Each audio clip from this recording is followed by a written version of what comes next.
48 laws of power. लोग कहते हैं ये बुक पावर का गेम समझाती है। और हाँ, इसमें दिए गए लॉज इम्पॉर्टेंट हैं, लेकिन प्रॉब्लम ये नहीं है। प्रॉब्लम ये है कि तुम्हें पता ही नहीं कि कौन से लॉज तुम्हारे रियल लाइफ में काम आएंगे। और अगर तुम सक्सेसफुल होना चाहते हो तो तुम्हें सब कुछ नहीं, सिर्फ सही चीज़ें याद रखनी पड़ेंगी। और आज मैं तुम्हें 5 ऐसे लॉज बताऊंगा जो तुम्हारे लाइफ में हर जगह काम आएंगी। Law number 5, never outshine the master. लोग इमोशनल होते हैं। जब आप किसी को नीचा दिखाते हो तो उस इंसान का ईगो हर्ट होता है, और जब ईगो हर्ट होता है तो वो आपको आगे बढ़ने नहीं देगा। सोच कर देखो, आप क्लास में बैठे हो और टीचर एक टॉपिक एक्सप्लेन कर रहा है और आपको वो टॉपिक उससे भी ज़्यादा अच्छे से आता है। अब आपके पास दो रास्ते हैं। या तो आप उसे बीच में रोक दोगे और बोलोगे, सर आप गलत हो, मैं बेटर जानता हूँ। रिजल्ट, टीचर का ईगो हर्ट होगा और वो कभी आपको सपोर्ट नहीं करेगा।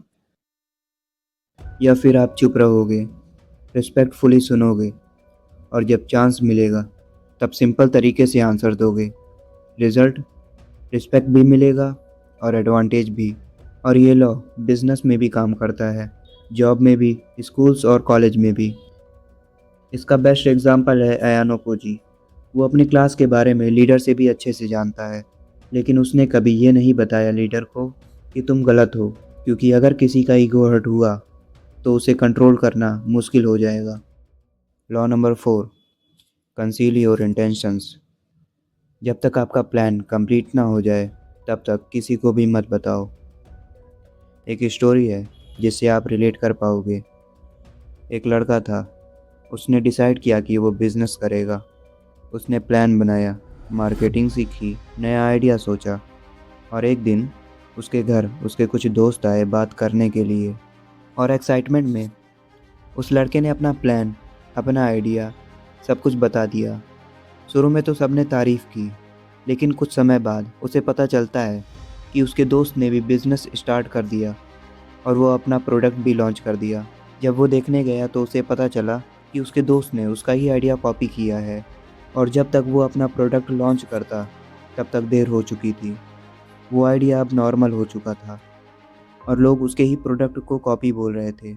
इसीलिए जब तक आपका प्लान कंप्लीट ना हो जाए तब तक किसी को भी मत बताओ। Law number 3, always say less than necessary. हमेशा ज़रूरत से कम बोलो।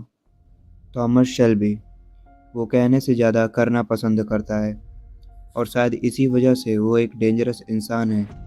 उसका अगला मूव क्या हो सकता है ये किसी को नहीं पता, और जब कोई पूछता है तो उसे पूरा सच नहीं बताता।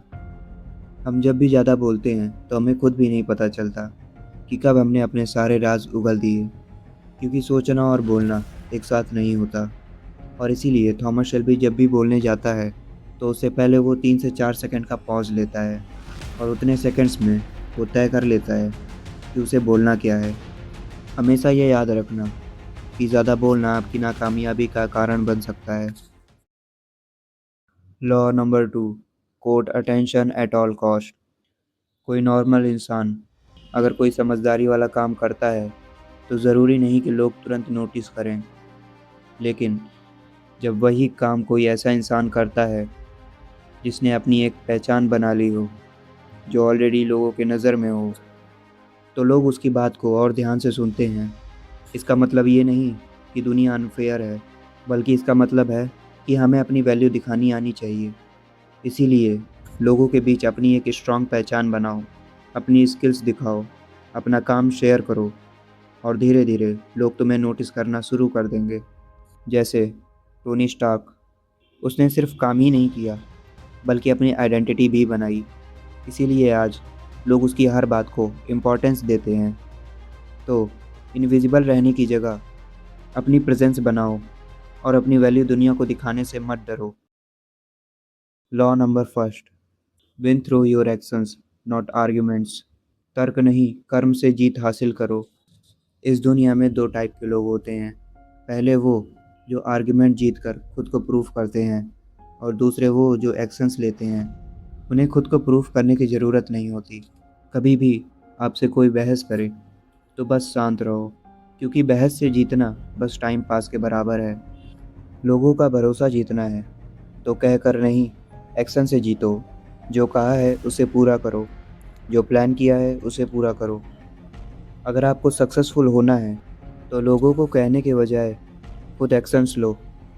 अनसक्सेसफुल लोगों की यही पहचान होती है कि वो बहस में जीतना जानते हैं। तो ये कुछ लॉज़ हैं जो आपके तभी काम आएंगे जब आप अपने ग्रोथ फेज़ में होंगे और जब आप सक्सेसफुल होना चाहते हैं। और अब कमेंट बॉक्स में बताओ कि नेक्स्ट वीडियो किस टॉपिक पर चाहिए, और लाइक एंड सब्सक्राइब करना मत भूलना।